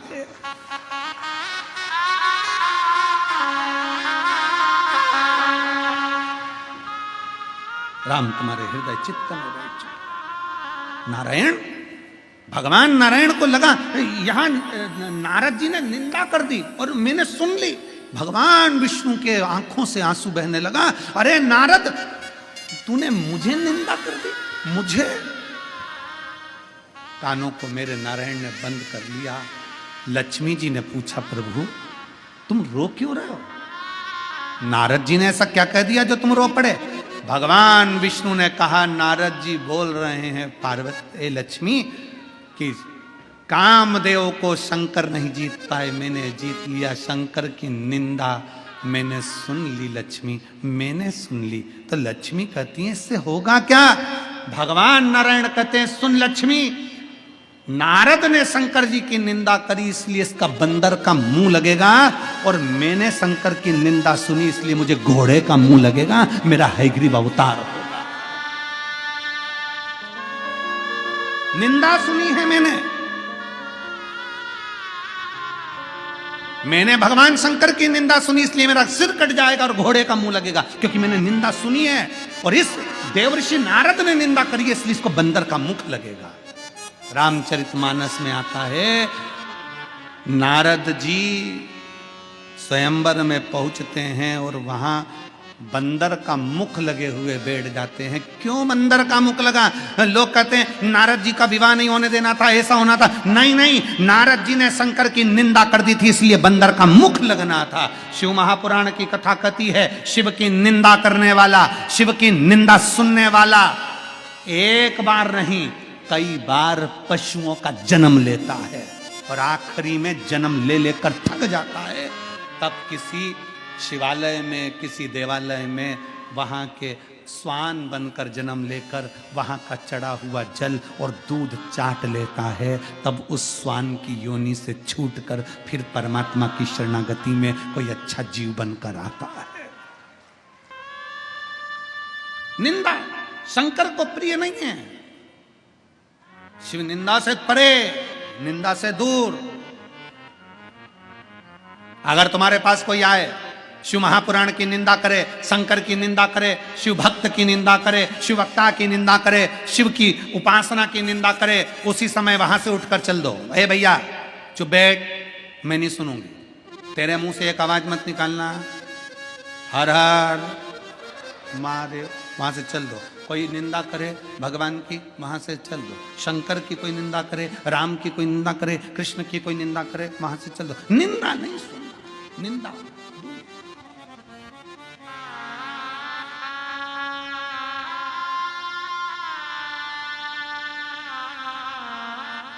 कितना अच्छा मनुष्य का देह मिला है। परमात्मा का भजन करो। रात्रि के समय पर हमारे वो विकास पंडित जी कह रहे थे, गुरु जी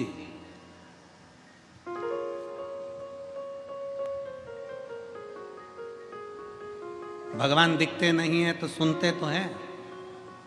हमने कहा पहले के समय में फोन चलता था, आज के समय में मोबाइल चलता है, तो इसमें तो वीडियो कॉल हो जाती है। पहले के समय में जो फोन चलता था उसमें वीडियो दिखता था क्या? व्यक्ति दिखता था, उसमें तो बस बटन घुमाई और बटन घुमाने के बाद नंबर लगाने के बाद डायल करने के बाद आप उठाकर बात कर लो।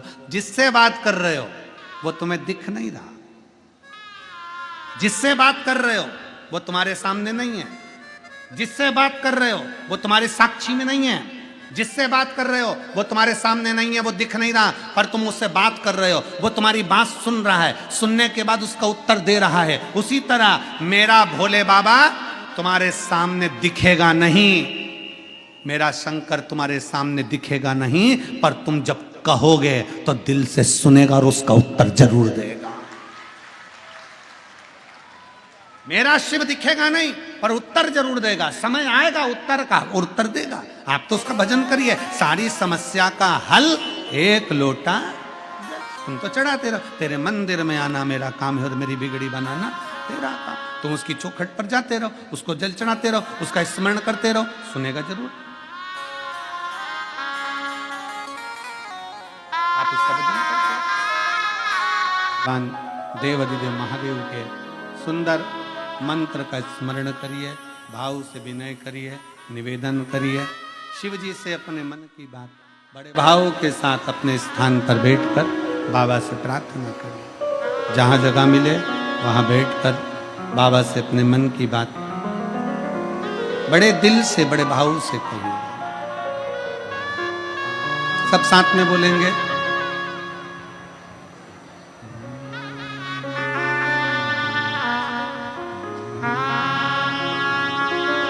श्री शिवाय नमस्तुभ्यं। श्री शिवाय नमस्तुभ्यं। श्री शिवाय नमस्तुभ्यं। श्री शिवाय नमस्तुभ्यं। श्री शिवाय नमस्तुभ्यं। भोला दुख काटो हमारा। ओ भोला सब दुख काटो शिव शंकर जपो तेरी माला, भोले बाबा जपो तेरी माला, भोला सब दुख काटो हमारा। ओ भोला सब दुख काटो हमारा। वेश है मंगलकारी, वेश है मंगलकारी। शमशान वासी हमारा, शमशान वासी हमारा। ओ भोला सब दुख काटो हमारा। ओ भोला सब दुख काटो हमारा।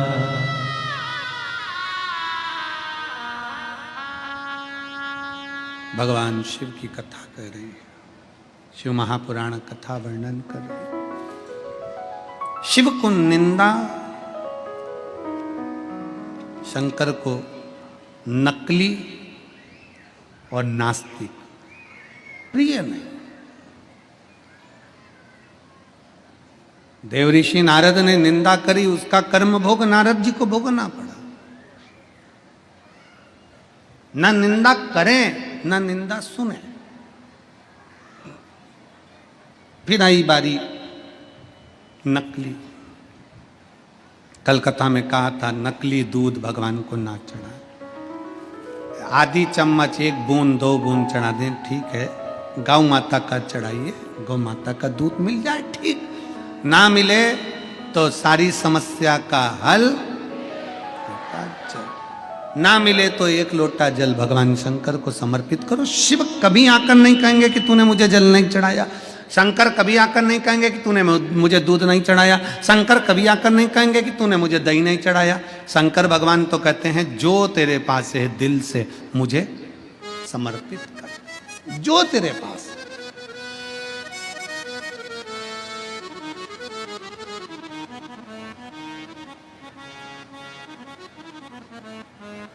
निर्मल मन सो मोही,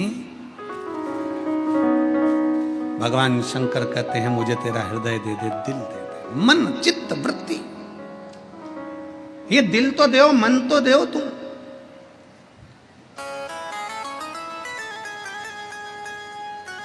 दक्ष प्रजापति जी के यहां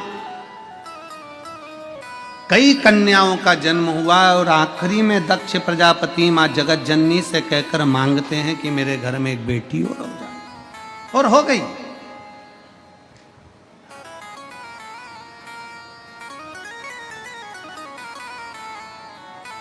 एक बेटी का जन्म हुआ जिसका नाम सती, प्रसूति के गर्भ से जन्मी है सती। आज भी किसी भी हॉस्पिटल में चले जाओ, सरकारी हो चाहे प्राइवेट हो, उस हॉस्पिटल में जहां मां अपने बच्चे को जन्म देती है उस कक्ष का नाम लिखा होता है प्रसूति कक्ष। दक्ष प्रजापति जी ने किसी को डोनेशन देकर नाम नहीं लिखाया। दक्ष प्रजापति जी की पत्नी माता प्रसूति ने अपनी बेटियों को, अपने बच्चों को इतना संस्कार दिया था, इतना ज्ञान दिया था कि आज भी उस कक्ष का नाम रहता है प्रसूति कक्ष, कि इसमें जो मां अपने बच्चे को जन्म दे वो संस्कारित पैदा हो, इसलिए उसका नाम प्रसूति कक्ष है।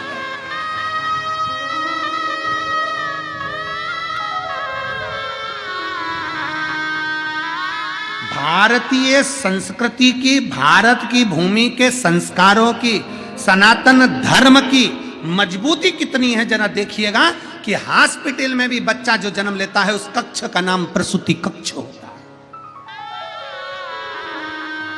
प्रसूति कक्ष।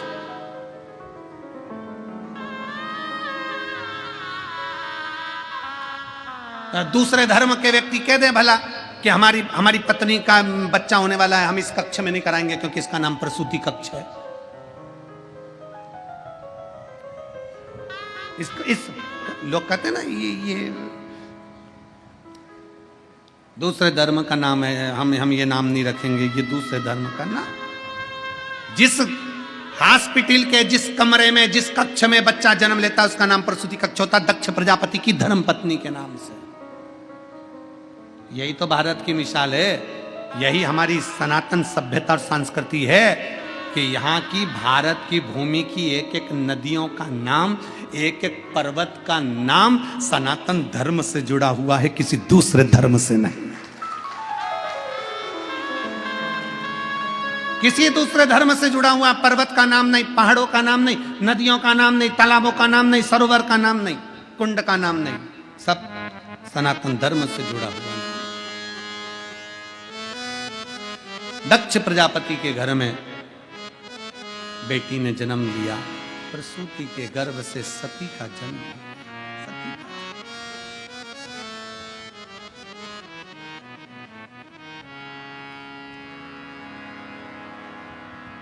कितना प्रेम था, कितना प्रेम माता सती का शिव के प्रति।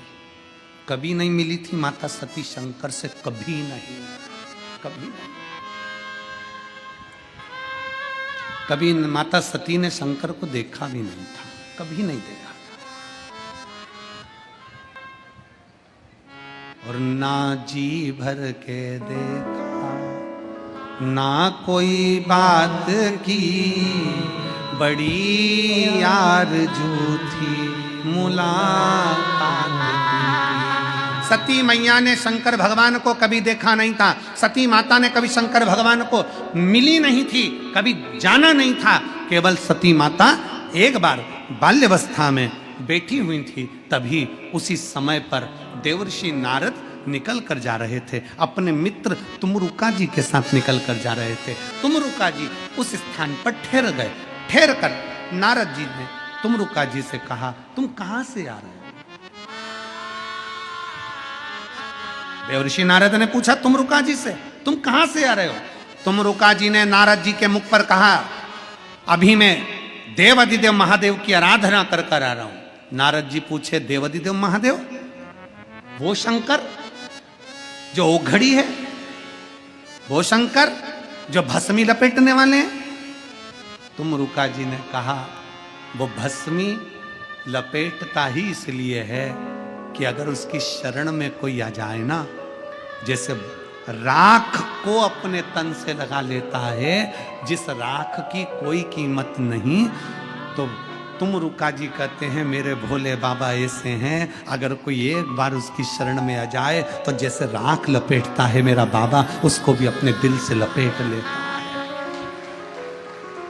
इतना सा शब्द माता सती ने सुन लिया, इतना सा शब्द सुना कि भोले बाबा जैसे राख लपेटते हैं, ऐसे ही अगर कोई उनकी शरण में आ जाए तो उनको दिल से लपेट लेते हैं। सती माता ने सोच लिया, अब तो शादी करूंगी तो शिव से ही। दक्ष प्रजापति के पास सूचना पहुंच गई। दक्ष प्रजापति से जाकर कहा, सती का विवाह होना है। सती मैया ने निवेदन कर दिया, मेरा विवाह अगर करना तो भोले बाबा से कर देना, शिव जी से कर देना। दक्ष प्रजापति ने पूछा, तुमने शंकर को देखा है? नहीं। शिव को पहचानती हो? नहीं। तो दक्ष प्रजापति ने नगर में सूचना कर दी, स्वयंवर है मेरी बेटी सती का।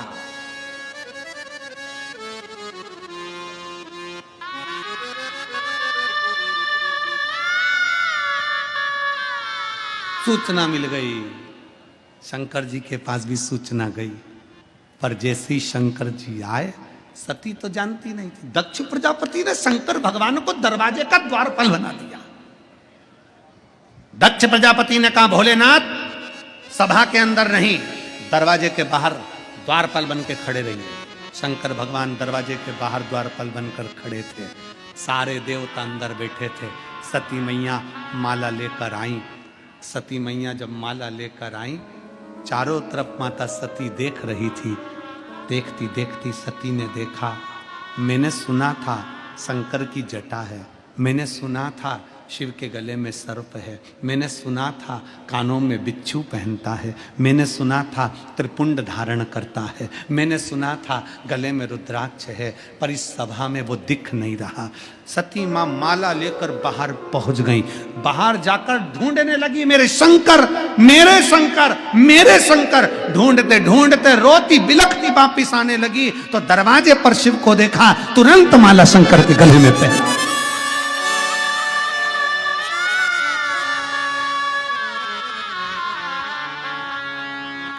शिव सभा में नहीं मिलते, शंकर सभा में नहीं मिलते, शंकर तो दिल की आभा में मिलते हैं। सभा में शिव नहीं मिलते, शिव दिल की आभा में मिलते हैं। जो दिल से पुकार लेता है। सती को शंकर ने स्वीकार कर लिया। दक्ष प्रजापति ने विचार करा, मेरी बेटी ने स्वयंवर में द्वारपाल पर दरवाजे पर खड़े हुए शिव के गले में माला पहना दी, अब तो विवाह करना ही पड़ेगा, क्योंकि रीत थी। विवाह की तैयारी हो गई। शिव और सती का मंगल विवाह हो रहा है। जोरदार ताली बजाएं, भगवान शंकर पार्वती आ रहे हैं। भाव के साथ में मंगल विवाह की तैयारी है। भगवान शिव पार्वती पधार रहे हैं, बड़े आनंद के साथ कथा कर तत्व ग्रहण कर रहे हैं। 1 दिसंबर से 7 दिसंबर तक दोपहर में 1 बजे से 4 बजे तक सिरपुर जिला धुलिया महाराष्ट्र की पवित्र भूमि पर भगवान महावीर जैन उद्यान, करवंद रोड, मांडल, सिरपुर में शिव महापुराण की कथा होगी। 1 दिसंबर से बड़े भाव से कथा का रसतत्व ग्रहण करेंगे। 26 तारीख तक ये कथा यहाँ चलेगी। 28 और 29 तारीख को हम कृष्णेश्वर ज्योतिर्लिंग रहेंगे, क्योंकि वहाँ 24 तारीख से 30 तारीख तक राघव जी की कथा चलेगी। तो वहाँ पर 2 दिन, एक दिन 29 तारीख को संत समागम में रहेंगे और 30 तारीख को वहाँ कथा का विराम कर कर फिर सिरपुर पहुँचेंगे। बड़े भाव से आनंद से आप और हम कथा का लाभ लेंगे। माता पार्वती जी शिव जी के गले में जयमाला पिना रही हैं। हर हर महादेव। अब भगवान शंकर माता पार्वती जी के गले में जयमाला पिना रहे हैं। जोरदार ताली बजाकर स्वागत करें। बड़े भाव के साथ आज कथा का तृतीय दिवस यहाँ विराम ले रहा है।